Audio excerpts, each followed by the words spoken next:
오늘은 창세기 12장 1절에서 9절까지 말씀을 통해서 우리는 세상의 복덩어리입니다 라는 말씀으로 함께 말씀을 나누고자 합니다. 여러분, 새로운 곳으로 이사를 가거나 먼 곳으로 여행을 떠날 때의 기분이 어떠신가요? 우리 어린 자녀들에게는 새로운 집, 새로운 학교, 새로운 친구들을 만나는 설레는 모험이 될 수도 있을 것 같습니다.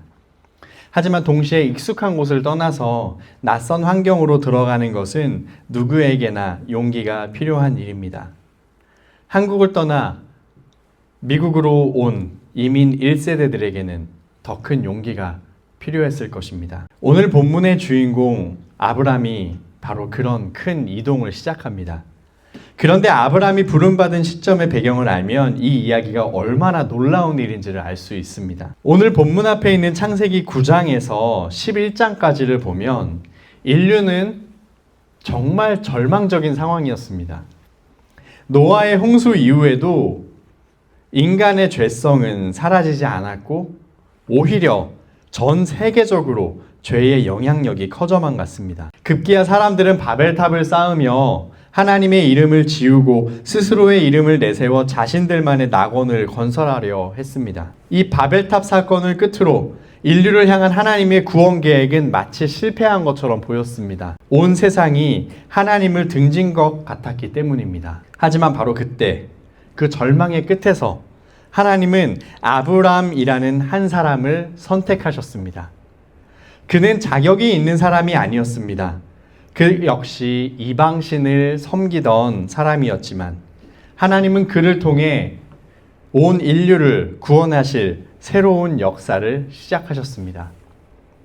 오늘 하나님은 우리에게도 동일한 명령을 내리십니다. 너는 복이 될지라. 창세기 12장 2절 말씀입니다. 이제 우리는 아브라함의 여정을 통해 하나님께서 우리를 지금 살고 있는 이곳 샴버그와 시카고 지역에 부르신 진짜 이유가 무엇인지를 함께 살펴보려고 합니다. 첫 번째로 하나님께서는 아브라함을 복덩이로 만드셨습니다. 하나님께서는 메소포타미아 우르에 있던 아브라함을 부르셨습니다.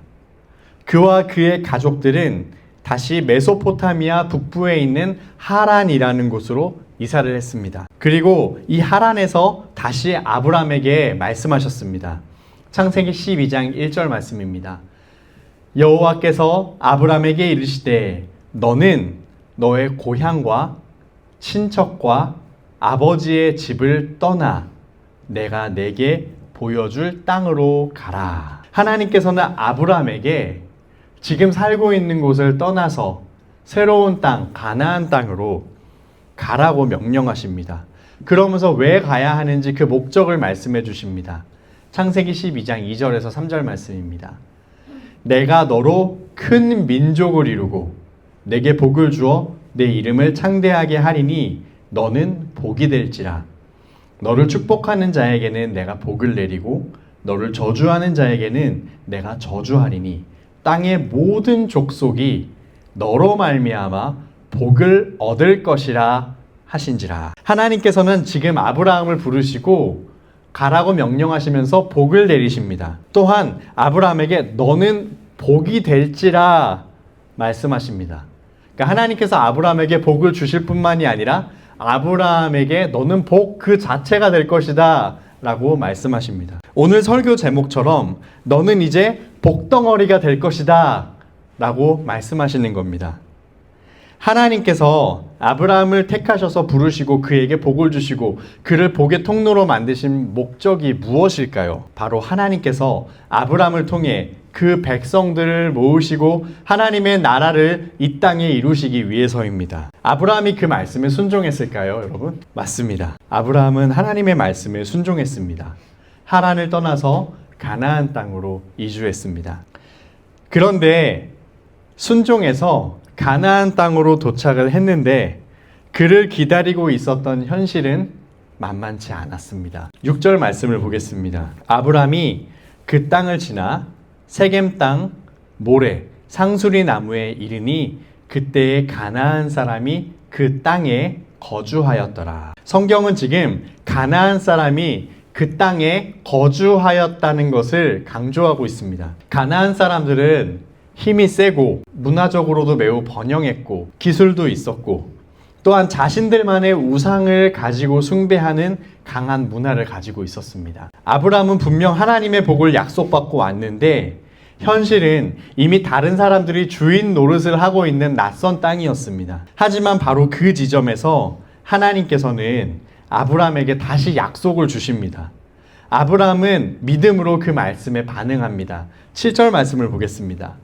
여호와께서 아브라함에게 나타나 이르시되 내가 이 땅을 내 자손에게 주리라 하신지라. 자기에게 나타나신 여호와께 그가 그곳에서 제단을 쌓고. 아브라함은 세겜의 모래 상수리나무 근처에서 제단을 쌓았습니다. 당시에 그 모레라는 지역에 있는 상수리나무는 가나안 사람들이 자신들의 신들에게 신탁을 구하던 우상숭배의 장소였습니다. 아브라함은 그곳에 하나님을 위한 제단을 쌓음으로써 이 땅의 진짜 주인이 누구인지를 선포합니다. 가나안 문화가 지배하는 곳 한 복판에 하나님의 주권을 선언하는 것입니다. 아브라함은 또 가나안 땅을 가로질러서 남쪽으로 계속해서 이동합니다. 8절 말씀을 보겠습니다. 거기서 베델 동쪽 산으로 옮겨 장막을 치니 서쪽은 베델이요 동쪽은 아이라. 그곳에서 여호와께 제단을 쌓고 여호와의 이름을 부르더니. 아브라함은 베델과 아이 사이에서도 장막을 치고 제단을 쌓습니다. 그는 그곳에서도 참되신 여호와 하나님 한 분만의 이름을 부르고 예배했습니다. 여러분, 이것은 매우 놀라운 일입니다. 이방신을 섬기던 아브라함이 하나님의 부르심을 받고 순종해서 가나안 사람들이 사는 땅으로 이사했습니다. 그리고 그는 그곳에서 가나안 사람들의 신이 아닌 여호와 하나님께 순종하며 그분만을 예배했습니다. 아브라함의 이런 변화는 하나님께서 이루신 기적입니다. 하나님께서는 아브라함을 통해 이 땅에 하나님의 나라를 이루어 가십니다. 이방인들이 사는 땅에서 하나님의 나라를 시작하십니다. 그 일은 아브라함의 믿음과 변화된 삶으로 시작됩니다. 두 번째로 하나님께서는 우리를 복덩이로 만드신 이야기를 함께 보겠습니다. 그렇다면 하나님께서 아브라함에게 그리고 우리에게 약속하신 이 복이라는 실체는 무엇일까요? 도대체 무엇이 복일까요? 사람들이 흔히 생각하듯이 복은 물질적인 풍요나 성공이 아닙니다. 이런 것들은 복의 핵심이 아닙니다. 그럼 하나님께서 약속하신 이 복이란 무엇일까요? 그 전에 우리가 먼저 생각해 보아야 될 것은 복을 주시는 분은 궁극적으로 하나님 한 분이십니다.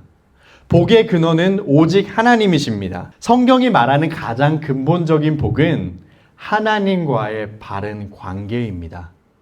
하나님과의 사랑의 관계입니다.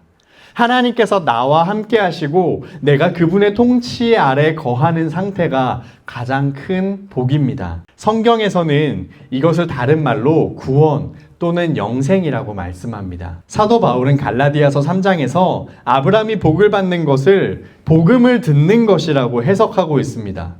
그리고 이 복음은 믿음으로 받는 것이라고 말씀하고 있습니다. 갈라디아서 3장 8절에서 9절 말씀을 우리말 성경으로 제가 읽어보겠습니다. 성경은 하나님께서 믿음으로 인해 이방 사람을 의롭다고 인정하실 것을 미리 알고 먼저 아브라함에게 복음을 선포했습니다. 모든 이방 사람이 내 안에서 복을 받을 것이다. 그러므로 믿음에서 난 사람들은 믿음이 있는 아브라함과 함께 복을 받습니다. 또한 사도 바울은 14절에서 아브라함이 받은 복이 예수 그리스도를 통해 우리에게도 주어졌다고 설명하고 있습니다. 이는 아브라함의 복이 그리스도 예수 안에서 이방 사람에게 미치게 하고 우리도 믿음으로 성령의 약속을 받게 하기 위함입니다. 자, 여기서 복의 의미를 다시 한번 생각해 보았으면 좋겠습니다. 앞에서 저는 하나님께서 아브라함에게 약속하신 복은 복의 근원이신 하나님과의 바른 관계를 갖는 것이라고 정의를 내렸습니다. 이것을 다른 말로 하면 또 이렇게 표현할 수 있습니다. 하나님께서 약속하신 복은 복의 근원이신 예수 그리스도와 연합하는 것입니다. 누구든지 복음을 듣고 예수님을 믿는 사람은 예수님과 하나로 연합하게 됩니다. 예수님과 하나가 됩니다. 즉 우리 자체가 복덩어리가 되는 것입니다.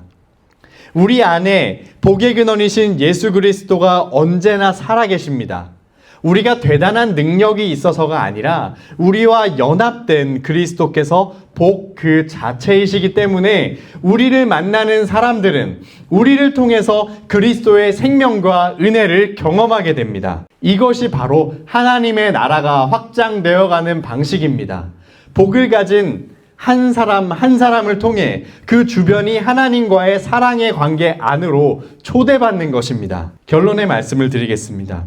여러분, 우리는 이 땅에 복을 흘려보내기 위해 부름받은 사명자들입니다. 사랑하는 성도 여러분, 또 우리 어린 자녀들, 청소년 여러분, 우리는 이 세상에 그저 얹혀 사는 사람들이 아닙니다.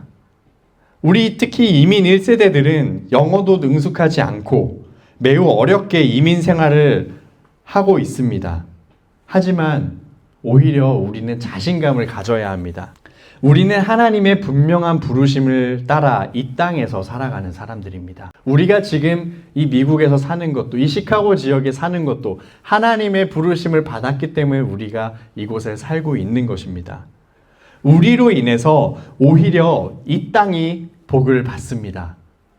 우리 때문에 샴버그가 복을 받고, 우리 때문에 시카고 지역이 복을 받고, 우리 때문에 미국이 복을 받는 것입니다. 하나님은 우리를 통해서 우리가 사는 지역사회가 복을 받고 우리를 통해 이 땅이 하나님의 공의와 사랑을 경험하기를 원하십니다. 그것이 하나님의 일하는 방식입니다. 우리가 학교에서 친구들의 고민을 들어주고 직장에서 정직하게 일하는 그 모든 순간이 사실은 아브라함처럼 그곳에 제단을 쌓는 일입니다. 여러분, 오해하지 마시기 바랍니다. 우리가 어디를 가든 제단을 쌓아야 된다고 얘기할 때 우리 동네에 있는 힌두교 사원에 가서 막 거기서 큰 소리로 기도하고 찬송하라는 이야기가 아닙니다. 우리가 살고 있는 그 일상 가운데서 우리가 하나님의 영광을 드러내고 있다면 우리가 그곳에서 제단을 쌓고 있는 것입니다. 세상의 방식이 아니라 하나님의 방식으로 살아갈 때 사람들은 우리를 통해서 살아계신 하나님을 보게 되는 것입니다. 이제 우리는 이번 한 주간 구체적으로 어떻게 세상을 축복할 수 있을까요? 데이브 펄거슨이라는 목사님이 제안한 이 블레스 전략을 우리 삶에 적용해 보는 것이 도움이 될 것 같습니다. 축복하다라는 영어 단어 bless의 첫 글자를 따서 만든 5가지 전략입니다. B는 무엇일까요? B는 begin with prayer, 기도로 시작하라입니다. 우리가 다른 사람을 축복하기 위한 가장 첫 번째 단계는 그들을 위한 기도를 시작하는 것입니다. 먼저 이웃과 친구들의 이름을 부르며 기도하는 것으로 우리는 그들을 축복할 수 있습니다. 우리가 매주 금요일마다 모여서 우리 친구들을 위해서, 이웃들을 위해서 기도하고 있지 않습니까? 그것이 바로 축복의 방법입니다. 또한 우리가 살아갈 때 소리를 내지 않더라도 이웃을 지나치거나 그들이 생각날 때 그들을 위해서 마음속으로 기도할 수 있습니다. 또 두 번째 L은 listen, 경청하라입니다. 여러분, 사람들은 대화를 할 때 말을 하는 것을 아주 좋아합니다. 하지만 우리들은 말하기보다는 다른 사람의 이야기를 경청해야 합니다. 우리가 진심으로 들어주는 것만으로도 하나님의 사랑이 전달될 수 있습니다. 교회를 다니지 않는 다른 사람이랑 대화를 할 때 우리가 그들의 마음의 이야기에 잘 귀를 기울이면 하나님께서 이들의 삶 가운데 어떻게 일하고 계시는지를 우리가 볼 수 있습니다. 우리는 들어야 합니다. 세 번째는 E인데, E는 eat, 먹으라, 식사하라입니다. 함께 식사하거나 간식을 나누는 것만으로도 큰 영향을 줄 수 있습니다. 식탁의 교제는 마음의 문을 여는 가장 좋은 방법입니다. 커피 한 잔 같이 마시는 것, 버블티 한 잔 같이 마시는 것도, 치킨을 함께 먹는 것도, 또한 내가 먹으려고 했던 간식을 반을 쪼개서 옆에 있는 사람에게 권하는 것도 좋은 환대가 될 수 있습니다. 네 번째는 무엇이었을까요? S였는데요. serve, 섬기라입니다. 섬긴다는 것은 이웃의 필요를 채워주는 것입니다. 이웃의 필요를 채우기 위한 작은 섬김을 행하시기를 바랍니다. 대단한 일을 하라는 것이 아닙니다. 아주 작은 것부터 행하시길 바랍니다. 예를 들면 이웃이 휴가를 갔을 때 반려동물을 돌봐준다거나 그들의 정원에 물을 대신 준다거나 식물을 돌봐주는 일도 그들을 도와주는 일이 될 수 있습니다. 또한 눈이 왔을 때 그들 집 앞에 현관문 앞에 있는 눈을 대신 치워주는 것도 이웃을 위한 일이 될 수 있습니다. 또한 누군가 차 태워주는 것이 필요할 때, 라이드가 필요할 때 우리가 차를 태워줄 수 있는 것, 그것도 우리가 섬길 수 있는 일입니다. 그것이 바로 그들을 축복하는 통로가 되는 일입니다. 마지막 5번째입니다. S, story입니다. 이야기를 들려주라는 것입니다. 이제는 우리가 이야기를 할 때가 된 것입니다. 이웃과의 신뢰가 쌓이고 마음이 열렸을 때, 그리고 기회가 될 때 우리의 삶을 변화시킨 예수님의 이야기를 자연스럽게 나누시기를 바랍니다. 여러분 기억하시길 바랍니다. 여러분은 하나님께서 이 땅에 부르신 세상의 복덩어리입니다. 여러분이 가는 곳마다 변화가 시작됩니다.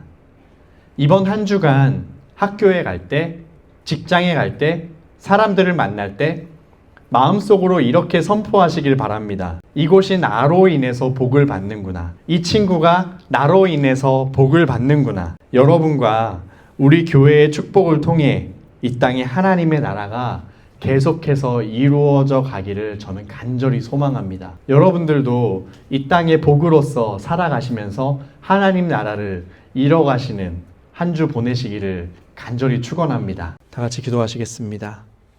하나님 아버지, 하나님은 복의 근원이십니다. 모든 행복과 모든 만족이 하나님께 있습니다. 하나님께서 그리스도 안에서 우리에게 복 주셨고 우리를 복으로 만드셨습니다. 우리를 복덩이로 만드셨습니다.